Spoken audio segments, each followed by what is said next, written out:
Olá, bom dia, internautas dos jornais Hoje News e o Paraná. Novamente, quarta-feira, estamos aqui com a nossa terapeuta preferida, Graciele Remangato. Obrigada, Gra. Obrigada, bom dia. Bom dia. Então, na semana passada a gente adiantou e já fizemos algumas postagens que nessa quarta-feira nós falaríamos sobre depressão em função do Setembro Amarelo e também ontem, né, que foi o Dia Mundial de Combate ao Suicídio. E na medida que nós fizemos as postagens, algumas pessoas já nos procuraram, já nos contataram, mostrando a importância desse assunto. E uma das intervenções, até vou abrir com ela. A senhora conta que perdeu sua filha, né, para o suicídio e que desde então ela volta e meia se vê pensando em fazer a mesma coisa. Como é que a gente pode ajudar essa mãe? Sim, em primeiríssimo lugar, essa pessoa, se ela está nos assistindo, ela precisa urgentemente de ajuda.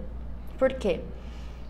Quando nós somos acometidos pela tristeza, que é o grande motivador da depressão e também do suicídio, muitas vezes isso vem de uma maneira inesperada.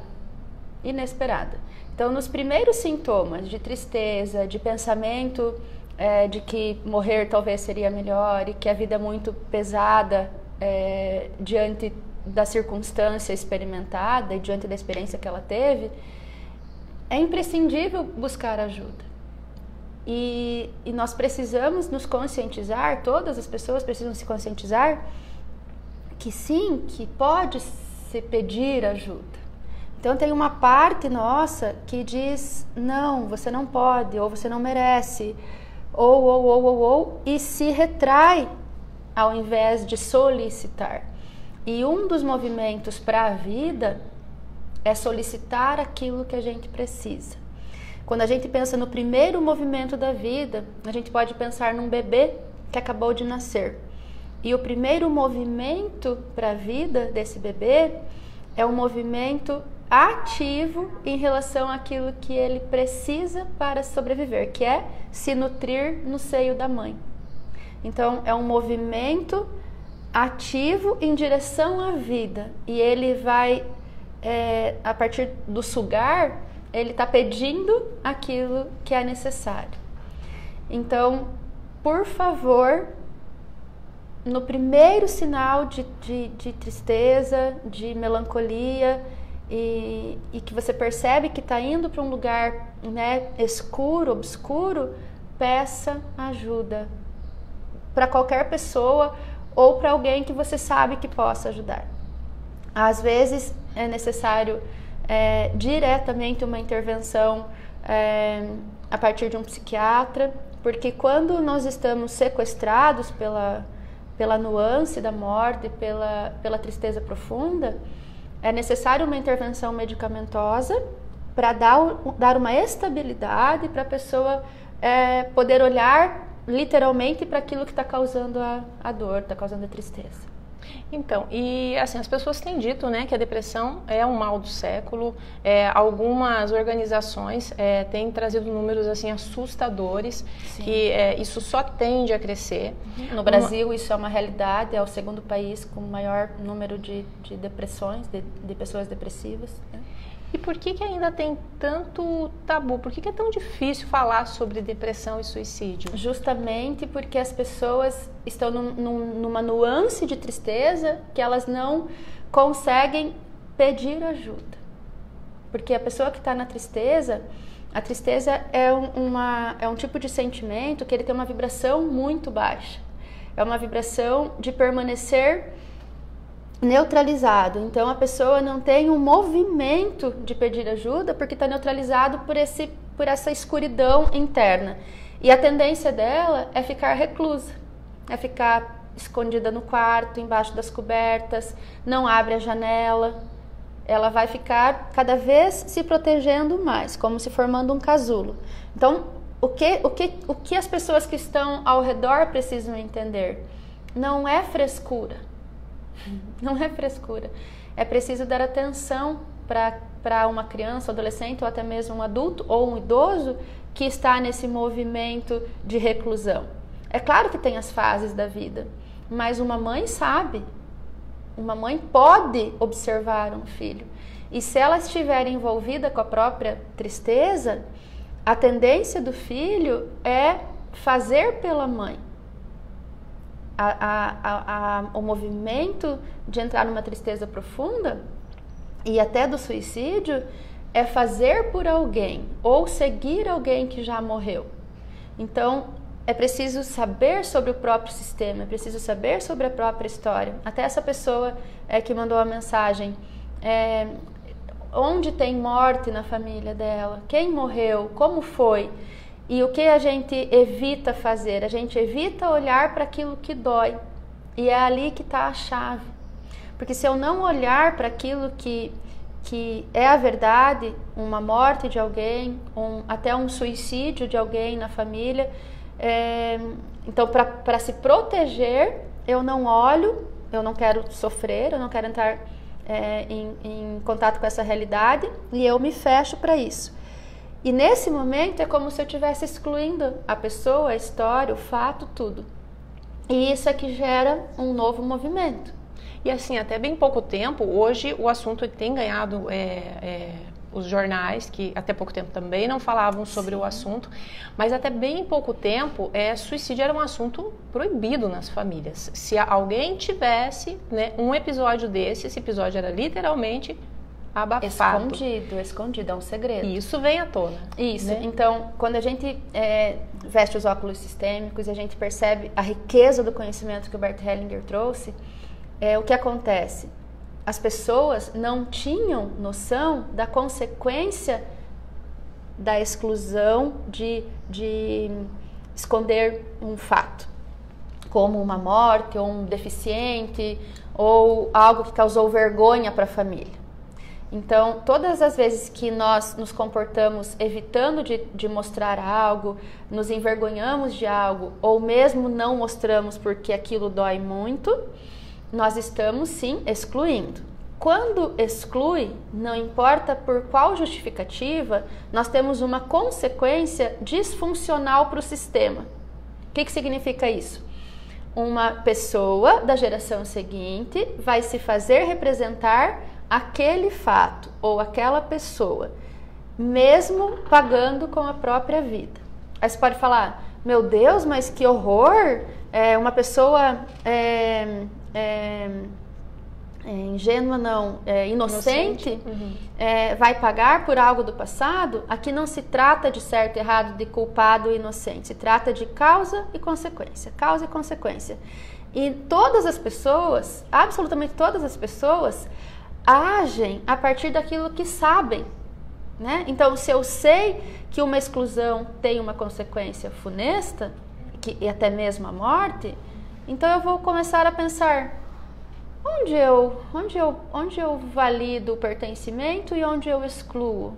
Tem pessoas do meu sistema que estão excluídas, eu posso começar a pensar isso. E aqui eu já estou falando de postura sistêmica. O que é a postura sistêmica?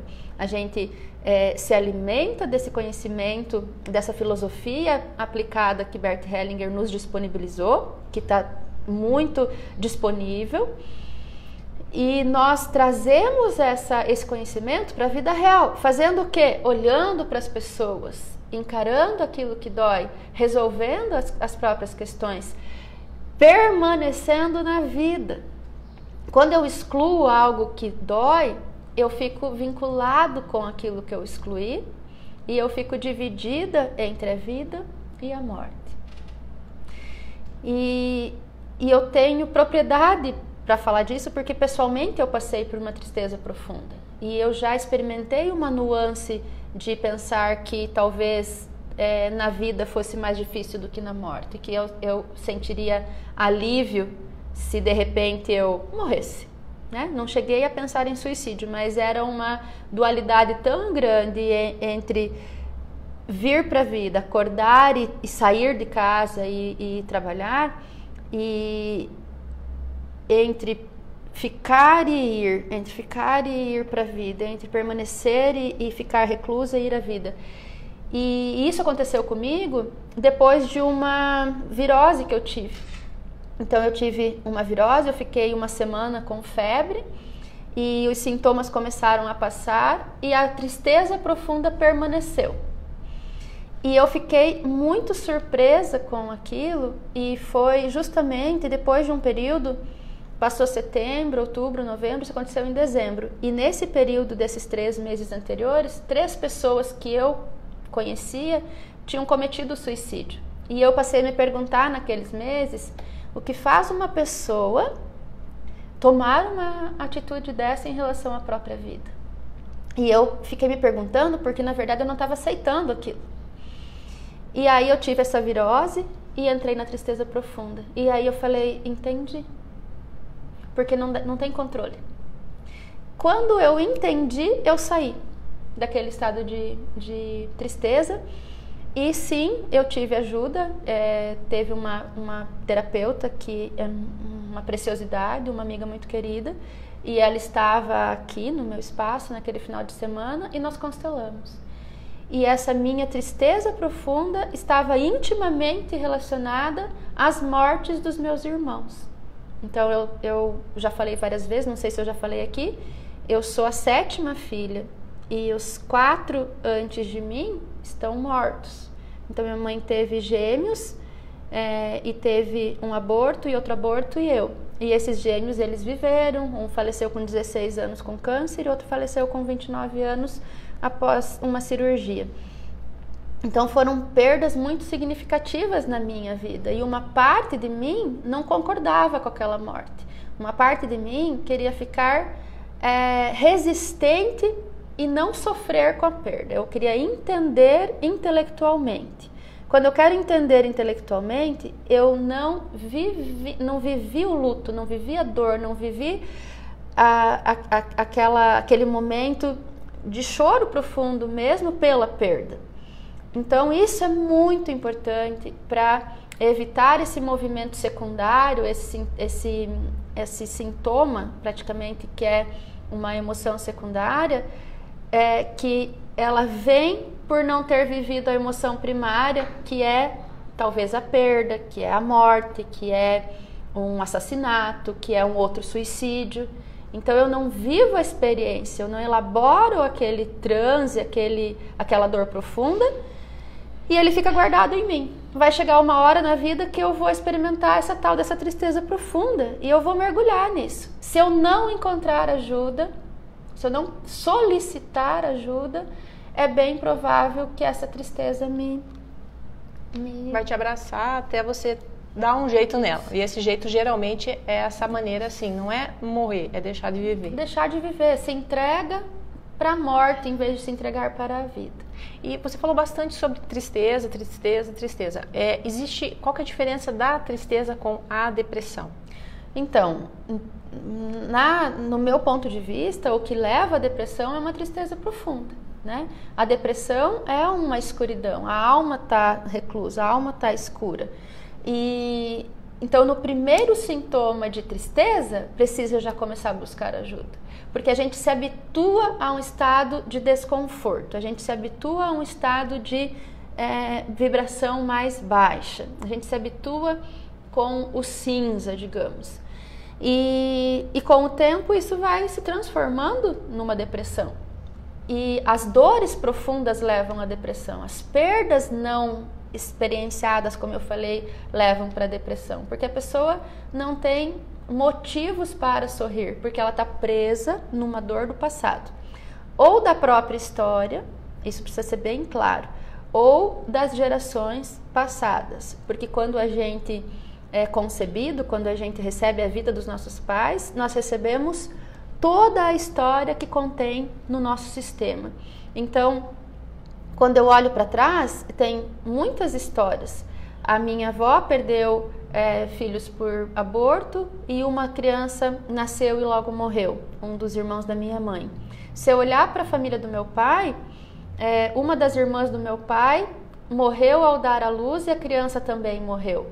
São histórias que eu soube só quando eu fiquei adulta e quando eu comecei a questionar mais.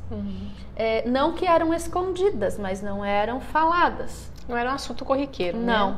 E o meu pai sofreu muito com a perda dessa irmã, porque ela era mais velha, ela era a mais velha e o meu pai o mais novo dos homens. Então, para ele ficou muito marcado porque foi um trauma muito grande. Era para vir vida e vieram 2 mortes. E todas essas informações do nosso sistema, das perdas, das dores, dos traumas, das mortes, dos suicídios, dos assassinatos, não são coisas incomuns, são coisas comuns, porém são escondidas. E aí a gente precisa ter o bom senso de olhar para o outro que está passando por uma dor difícil, por uma tristeza profunda, uma depressão ou até mesmo esse movimento de ir para a morte com muita compaixão, porque é certo que na própria história também tem essa nuance e tem um outro contexto que eu experimento que eu não estou conectada com isso, mas isso não me livra de não experimentar isso.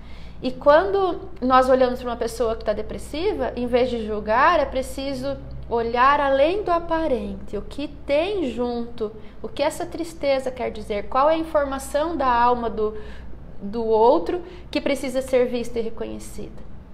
Então, ampliar o olhar numa postura sistêmica é a gente sair do julgamento e ser vida para frente, inclusive para as outras pessoas que estão no nosso entorno, olhando além daquilo que ela mostra, reconhecendo que junto com você tem uma história, que você não está sozinho. Nossa, mas essa criatura tem uma vida perfeita, não justifica que ela possa ter tristeza. Está num outro lugar. E esse julgamento que você acabou de falar, né, de trazer como exemplo, às vezes a própria pessoa também faz isso, né? Sim, você veja sim. só, a vizinha perdeu o filho, não tá que nem eu que tô aqui, que não perdi ninguém, mas porque ela não sabe que lá atrás vai ter uma perda e que tá afetando a vida dela. Sim, exatamente. Então, cada um lida com as próprias nuances de uma maneira muito pessoal. E não significa que... Eu sempre dou o meu exemplo, né? Eu sempre tive uma vida boa, considerada boa. O que significa considerada boa? Pais presentes, financeiramente estabilidade, muitos cursos, escola boa, faculdade boa, eu fiquei adulta, encontrei uma pessoa bacana, casei, tive filhos. E a tristeza profunda me acompanhava, mas eu não via a tristeza profunda. Eu me esforçava a ponto de estar com a cara sempre boa. E eu estava sempre com a cara boa, sempre com a cara boa, sempre com a cara boa. Eu mesma me enganava. E chegou uma hora que isso eu não conseguia mais disfarçar, porque eu estava... Aquela tristeza virou uma insatisfação comigo mesma e eu comecei a ficar mole. Eu comecei a não conseguir mais disfarçar aquilo. E aí eu me dei conta, sim, eu precisava de ajuda. Busquei ajuda, ou alguém percebeu e me auxiliou, eu nem lembro mais qual foi o primeiro viés, e o primeiro movimento foi alguém que falou pra mim, a minha sogra falou, tô indo numa psicóloga, e você quer que eu marque um horário pra você? Ela foi muito sutil. Daí eu falei sim, e era uma época que era depois que o meu irmão, o segundo irmão que morreu, tinha falecido, e eu tinha resolvido que eu ia ser a forte da família. Não conhecia a constelação nessa época, não sabia. E lá foi a primeira vez que uma pessoa me falou uma verdade que depois eu vi que na constelação é muito comum. Faz parte desse olhar sistêmico. Ela disse assim para mim, a sua alma, ela tá indo com o seu irmão.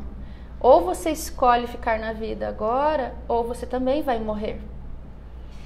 E aquilo foi um impacto para mim, porque eu pensei, caramba, os meus pais já perderam 2 filhos, eu não posso fazer isso, eu não posso ser mais uma tristeza para os meus pais.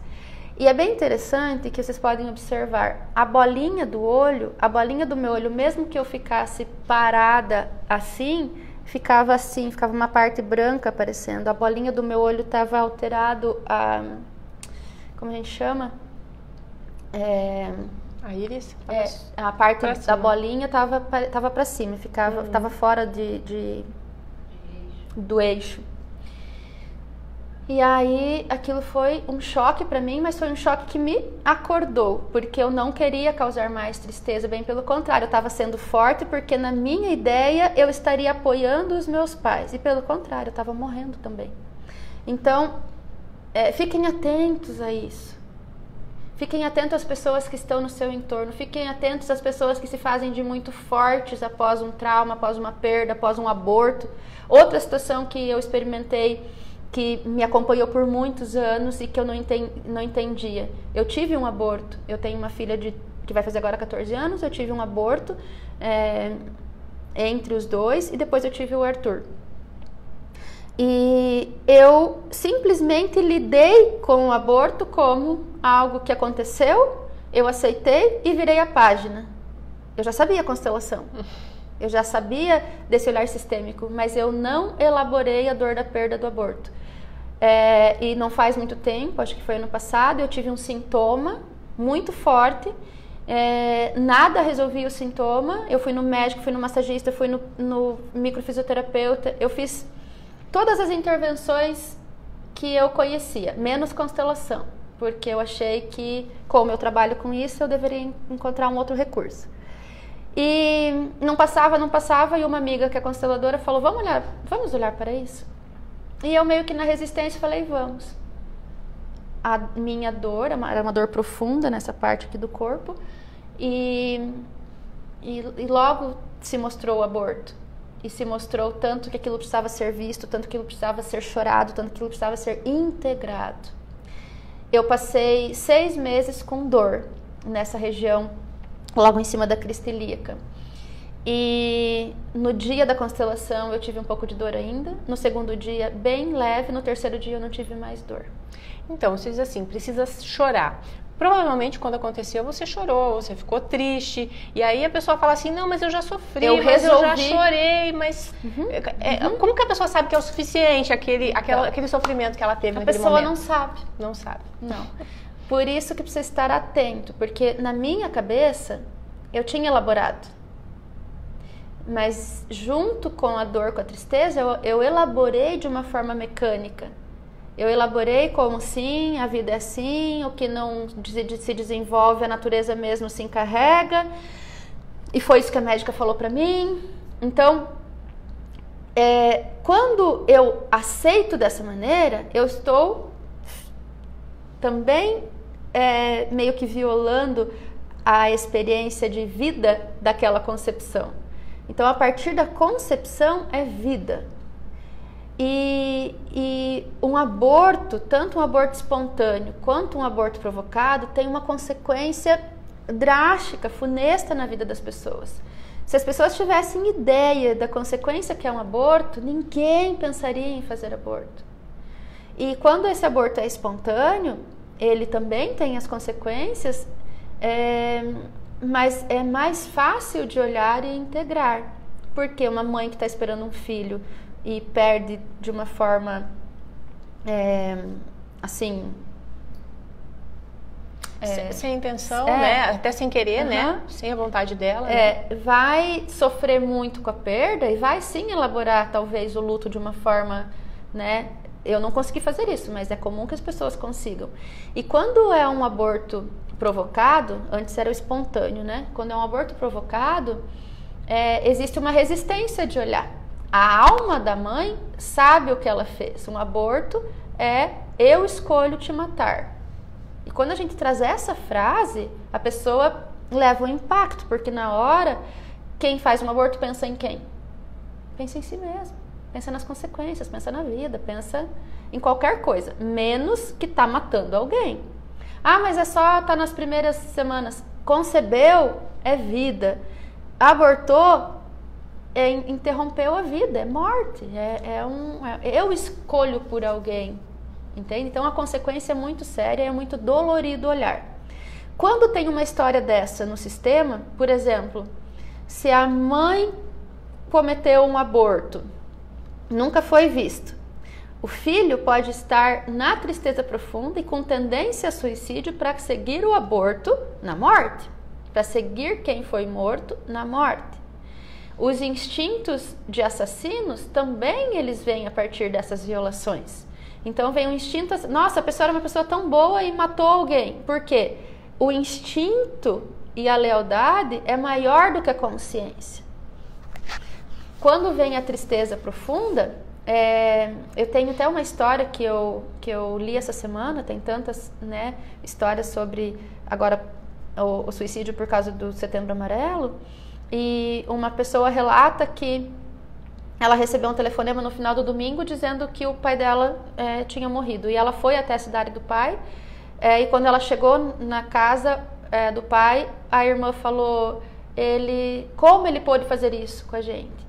Daí ela falou, como assim ele fez isso com a gente? Daí ela falou, ele se enforcou, ele se matou, ele tirou a vida.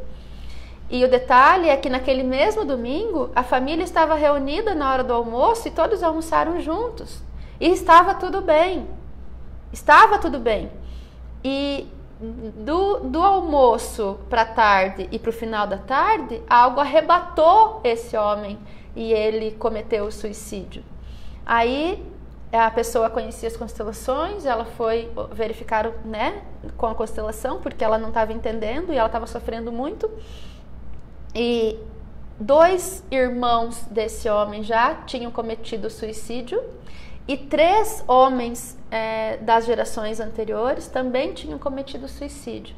Tinha uma sequência de mortes por suicídio naquela família. Então tem uma nuance, tem uma informação nesse sistema que informa esse movimento do suicídio. Se a pessoa não está consciente e busca olhar aquilo que está excluído, tem uma tendência inconsciente de seguir o morto. Quer dizer, não adianta acabar com a própria vida porque ele não resolveu o problema lá atrás. O que aconteceu? Quando eu entro nesse movimento, eu estou numa compensação cega. Eu estou olhando para aqueles que se mataram com amor cego. E o amor cego é assim, assim como você, assim como você sofreu, eu sofro, ou eu resolvo me matar também, como se fosse compensar ou como se fosse resolver tudo. E não vai resolver, vai criar um outro movimento de morte. Qual é o movimento que cura, então? Quando a gente traz uma constelação, o movimento, a dinâmica por trás de um suicídio ou de um assassinato ou de uma morte, uma doença fatal, existe alguém excluído e essa pessoa que está com o sintoma está se fazendo representar o excluído. Então, na constelação, quando a gente põe um sintoma, é muito comum que o sintoma representa uma pessoa que foi excluída. Por quê? Se eu tenho um tio que se matou e isso foi calado, nunca foi comentado isso na família, porque isso causa muita dor e ninguém aceitou o ato que ele fez, ele está excluído, aquilo está escondido. A próxima geração vai ter alguém que vai se fazer representar aquele que foi excluído, fazendo o quê? A mesma coisa. Então, quando aquilo que vem é visto e aquilo que está lá atrás é incluído, o sistema pede essa inclusão, o sistema pede a ordem, o sistema pede o equilíbrio de troca. E aí, quando existe esse movimento com a constelação, todo o sistema é pacificado, porque a partir daquele momento todos pertencem. A partir daquele momento estabiliza, porque é feita a inclusão daquilo que foi excluído lá atrás. Você reorganizou o teu sistema. E quais são, assim, por exemplo, a pessoa está em casa e, ou seja nela, ou em alguém próximo, quais são os sinais de mais alerta que a pessoa precisa prestar atenção? Então, tem esse caso que eu disse que a pessoa está numa lealdade profunda que nem ela percebeu que ela estava na nuance da morte e foi muito instantâneo, se matou e ninguém percebeu. Mas também existe quem dá muitos sinais, como eu disse antes. A pessoa que está muito reclusa, que fica muito no quarto, e hoje é muito comum que as crianças, os adolescentes, fiquem muito envolvidos com o computador, com o celular, com as mídias, com contatos com N tipo de circunstâncias, de pessoas que não conhecem. Tem essas coisas que viralizam na internet, que já induzem a criança à morte, como teve no ano passado. Então, o que os pais precisam fazer? Os pais precisam ficar atentos. Os pais precisam investigar o que o filho está vendo. Ah, mas o filho está com 13, 14 anos, já está autônomo e não deixa o pai mexer no celular. Filho que depende do pai e da mãe não tem que ter senha no celular. Filho que depende, que mora na casa dos pais e que experimenta essa vida, né, na família, os pais precisam ocupar o lugar de pais e precisam sim chamar os filhos para a vida. Então, não se alimentar direito é um sintoma que pode estar, um comportamento que pode estar escondendo um sintoma de tristeza. Ficar no quarto é um sintoma de tristeza. Ter muita dificuldade para acordar de manhã é algo que precisa ser visto. Teve uma criança que a professora chamou os pais porque ela estava dormindo muito na sala de aula. Dormia. Aconteceu aqui em Toledo, na escola dos meus filhos. E a mãe falou, meu Deus, eu não entendo, ela sempre vai dormir tão cedo, não pode, não é possível. Filho, o que está acontecendo? Ai, não sei. Aí a mãe ficou atenta e passou a observar mais a filha. E aí ela descobriu que a menina ela ia dormir, aí quando ela via que a casa silenciava, ela pegava o celular e ficava a madrugada inteira em alguns sites, a mãe não sabia, né, por onde que ela passeava.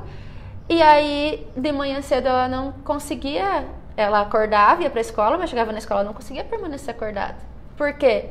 Porque tem muito adolescente, muita criança que tem total liberdade de ficar com o celular, ficar com tudo no quarto, na cama, e os pais não vão saber, porque os pais vão dormir também.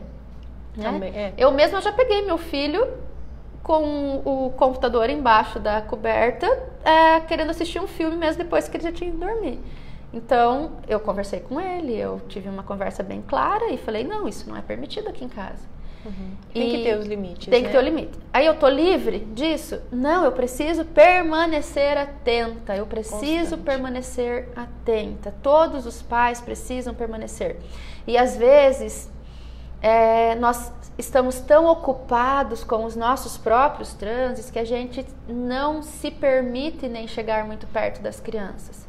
Então, se você não tem esse movimento de olhar para os filhos, procure ajuda para você mesmo. É importante que os pais estejam atentos, porque os filhos são de responsabilidade dos pais, quer queira ou não.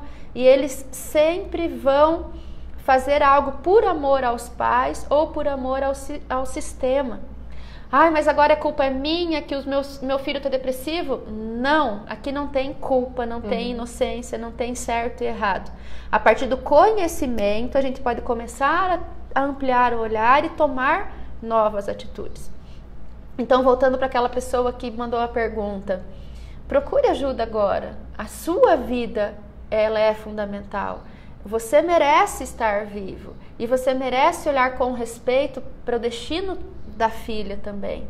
E busque ajuda, busque recursos. Se está difícil, vai ao médico, vai a um psicólogo, um psiquiatra ou procure a constelação. Porque é muito, muito, muito fundamental que aquilo que essa morte está representando e esse olhar para a morte que agora essa pessoa está sentindo tem algo importante para dizer sobre o próprio sistema. E muitas vezes a conexão minha com a mãe ou da minha mãe com a mãe dela está interrompida e é como se fosse a morte. Quando nós estamos com a relação violada em relação à nossa mãe, é como se nós estivéssemos separados da vida. E os nossos filhos sentem esse rompimento. E eles vão se movimentar para mostrar que aquilo é importante. Ou eu com a minha mãe, ou a minha mãe com a minha avó. Se tiver um rompimento de amor nessa linha, entre mãe e filhos, e entre pai e filho, mãe e filha, pai e filho, que é mais comum, precisa ser visto. E se você sabe de alguém que está rompido com os pais, com a mãe ou com o pai, diga para essa pessoa sobre a importância de estar conectado, né? A gente precisa separar o comportamento dos pais com o viés da vida. Tem que lembrar sempre, independente do comportamento do pai, do comportamento da mãe, esse homem e essa mulher são os portais sagrados. Esse portal sagrado deu a minha vida. E eu tendo vida, a minha vida é de minha responsabilidade. E o meu movimento é fazer algo bom com a vida.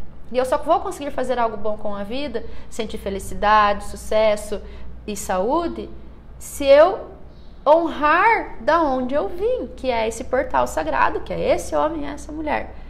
Ah, mas os meus pais são horríveis. Não tem problema, no momento em que eles passaram a vida adiante, eles foram perfeitos, fundamentais. Agora você escolhe ser igual, isso é uma escolha, ou ser diferente.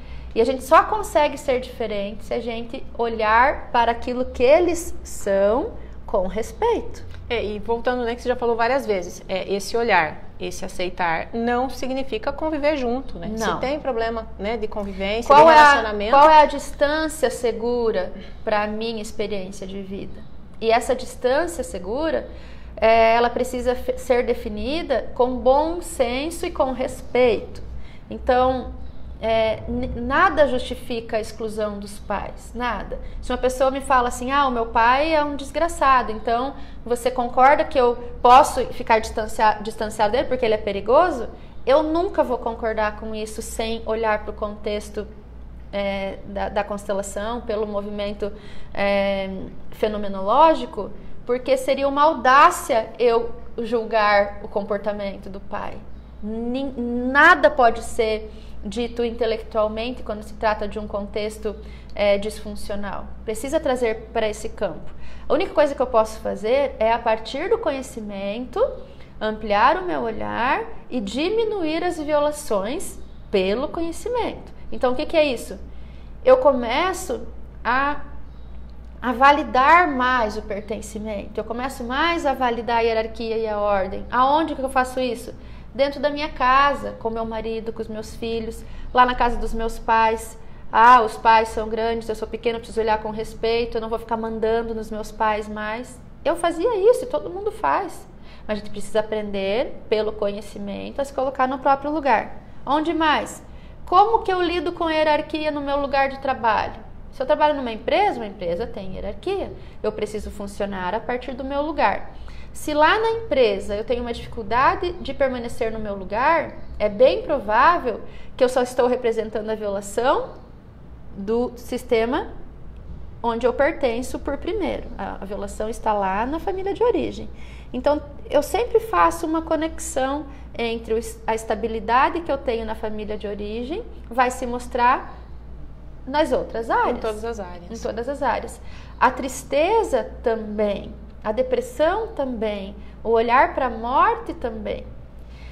Quando eu fui para a Alemanha na primeira vez, eu tenho estudado na Hellinger Schule, na Alemanha e também aqui no Brasil, e em 2014 foi a primeira vez que eu fui para a Alemanha. E eu tive, assim, a sorte, a honra, né, de ser atendida lá pelo Bert Hellinger. E ele olhou bem para mim e ele disse: é sempre uma questão de vida ou de morte. No seu caso, é de morte. E eu não posso fazer nada por você. Aí eu falei: ferrou, né? Agora eu vim aqui porque achei que ele ia me salvar. E ele me fala que é uma questão de vida ou de morte. No meu caso é de morte e que ele não pode fazer nada por mim. Aquilo me destruiu. E eu não tinha ideia do que ele estava falando. Eu não tinha ideia do que era essa tal... Ele não sabia nada de mim, eu não tinha falado nada para ele, não sabia da minha história, não sabia das mortes que tinha na minha família, no meu sistema. Como ele tinha falado aquilo para mim? Claro que ele percebeu a nuance desse olhar para a morte. É claro que ele percebeu eu totalmente desconectada da vida. De quem eu estava desconectada? Depois eu descobri, fiquei doente, fiquei uma semana de febre lá mesmo na Alemanha, voltei para casa, entrei naquela chamada noite escura da alma por bastante meses e de repente eu fui despertada pela minha mãe. Quando a minha mãe olhou para mim e disse: minha filha, eu não aguento mais te ver nessa tristeza. Eu lembro do momento de eu levantando a cabeça. Estava lá na casa dela. E ela me tirou daquele estado de morte. E era dela que eu estava separada. Eu estava separada da minha mãe, porque quando a gente está rompido com a mãe, a gente está na morte. Não significa mãe que vocês não estivessem se falando, que vocês estivessem longe. Isso, eu sempre fui muito conectada com a minha mãe, eu sempre me dei bem com a minha mãe, a gente sempre teve uma relação boa. E isso eu não entendia. Por que a morte, essa nuance da morte, essa nuance da tristeza, se eu me dou bem com a minha mãe? Então, a gente olha um pouco mais para trás. O meu caso, o que me causava essa separação da minha mãe era uma memória de culpa que eu tinha. Então eu experimentava uma memória de culpa desde os meus 11 anos. E mesmo que eu entendia que não era minha culpa, eu sentia a culpa. Então tem uma diferença entre você não é culpada, mas você se sente culpada. O consciente, o intelecto e o sentimento. Isso, né? Como na história quando eu perdi o bebê. Aqui veio o entendimento, mas a dor estava em algum lugar. E essa minha culpa vinha junto um sentimento de não merecimento. Então presta atenção. Se você se sente não merecedor de qualquer coisa, e que isso é uma coisa muito comum em muitas pessoas, é porque por trás do não merecimento está o quê? Uma culpa. Culpa do quê? Tá? E como o meu movimento de culpa era grande, uma pessoa que é culpada, merece conexão com a mãe? Uma pessoa que é culpada merece ser punida. Então, o jeito que inconscientemente eu me punia era permanecer rompida com a minha mãe, nesse viés de tomar a vida, porque aí eu estava sendo punida por essa separação. Então, eu tinha que me esforçar muito para manter a cara boa e para me manter na vida, mesmo estando separada. E o que eu fazia com isso? Eu cumpria a punição, porque uma pessoa culpada merece ser punida. Só que isso não foi assim para eu entender. Foi um processo. E tudo isso me trouxe exatamente até aqui. Tudo isso me preparou para poder compartilhar todo esse conhecimento, porque hoje eu não sinto mais a tristeza. Hoje eu sinto uma disponibilidade para a vida, eu sinto alegria, eu sinto aqui dentro um estado interno de apreciação, mesmo quando as coisas não estão boas. Mesmo quando eu tenho um problema sério, eu falo, putz, né? Hoje mesmo eu falei para a Rô, olha, né? E eu falei, putz, mas eu tenho recurso para lidar com isso. Porque eu sei. Antes eu me recolhia de novo. E tem mais uma coisa importante que eu quero dizer. Fica à vontade. Pra gente finalizar. Quando uma pessoa está numa tristeza profunda, ela está na vibração mais baixa que tem. A vergonha e a tristeza são as vibrações mais baixas. Então, a tendência de quem tem vergonha e tristeza é se recolher, é retrair. E vai retraindo e vai ficar embaixo da coberta e vai querer ficar no escuro, não vai querer ver o sol. Isso a pessoa... Quem convive com pessoas pode ficar atento a esse tipo de sintoma. A pessoa se recolhe. É mais saudável que a pessoa sinta raiva do que tristeza. E às vezes a pessoa não quer sentir raiva porque sente culpa também quando sente raiva. E é melhor ficar na tristeza, na apatia. Então, é melhor sair da tristeza e ir para a raiva, porque a raiva te põe na defensiva, na ação. Vai para a ação. Se está com raiva de alguém, você tem vontade de matar. É melhor do que isso. Não significa que é para matar alguém, né? Mas assim, é melhor provocar a pessoa para raiva do que deixar a pessoa na tristeza. Quando ela sai da tristeza e vai para a raiva, já aumentou um pouco a vibração. Ela consegue expressar e pôr para fora, mesmo que ela esbraveje, né? Deixa a pessoa esbravejar, que daí ela já vem um pouco mais para a vida. E aí chama a pessoa para um outro recurso. Ou para um floral. Se a pessoa não quer tomar um floral, manda fazer um floral e coloca na água da pessoa e nem deixa ela saber. O floral não vai fazer mal de jeito nenhum, mas não faça sozinho, pede ajuda para alguém que é profissional na área, que entenda. Porque às vezes a gente pensa uma coisa porque leu lá na internet, mas precisa ter um conhecimento mais aprofundado. Então, contribua para a vida, para a sua própria vida e para a vida das pessoas que estão ao teu entorno. Amplie o olhar para as pessoas, observe se a pessoa está carente, triste, recolhida. O corpo mostra. Claro, e assim, além de olhar para sua própria, para o seu sistema, né, para que isso não ocorra contigo e com os seus, também aquele olhar de compaixão para quem tem o problema, porque não é fácil, né? Sim, você falou antes, às vezes tem um vizinho que está numa situação de tristeza profunda e aparentemente não tem motivo, tipo, eu já perdi filho e não estou triste que nem essa pessoa. Ela está sequestrada por algo importante. Ninguém fica triste porque quer. Ninguém se mata porque simplesmente decidiu que não quer mais viver. É algo muito mais profundo que arrebata a pessoa num comportamento disfuncional. Há todo um exercício de dor ali, né? Que vai tomando conta da pessoa. E a gente precisa entender também que um sintoma nunca é de uma pessoa só. O sintoma é do sistema. O sintoma é da família da pessoa. Então, se tem alguém que está muito acometido por dor, por sintoma, por doença ou por algo disfuncional como o alcoolismo, os vícios, né, as drogas, é preciso ampliar o olhar porque essa pessoa está carregando pelo sistema, não está por si só. Tem uma história que vem junto. Então, como eu posso contribuir? Se eu ampliar o olhar e se eu consentir aquilo que a pessoa é e aquilo que vem junto com ela, mesmo se eu não saiba o que é, eu já estou contribuindo. Com certeza, porque ela não precisa daquela máscara, né? Que você disse que precisou usar por tanto tempo. Tanto tempo. A pessoa pode tirar a máscara e pedir ajuda. Gra, o assunto é muito denso, tanto que tem um mês inteiro, né, só para falar disso. Não que nos outros meses não seja falado, mas esse mês se intensificam assuntos, né? A discussão em torno da depressão, do suicídio.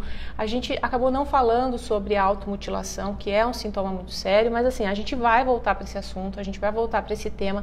E se você tiver uma pergunta específica, tiver um assunto que te perturbe sobre esse ou sobre qualquer outro tema, pode entrar em contato conosco no jornal também, né, com a Grato, né? Pode entrar em contato, pode mandar sua dúvida no particular, se quiser falar na live também, não tem problema. O importante é, peça ajuda, entre em contato, não fique com dúvida, porque sim, vai fazer a diferença na vida da pessoa, né? E as pessoas precisam entender, todas as pessoas nasceram para serem felizes, nasceram para ser saudáveis, nasceram para experimentar a vida fluida, próspera, né?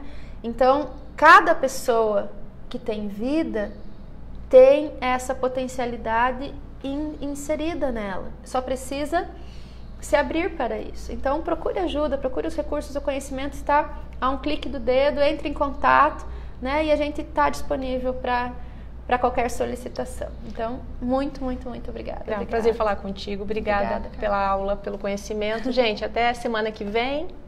Uma boa semana para todo mundo. Obrigada.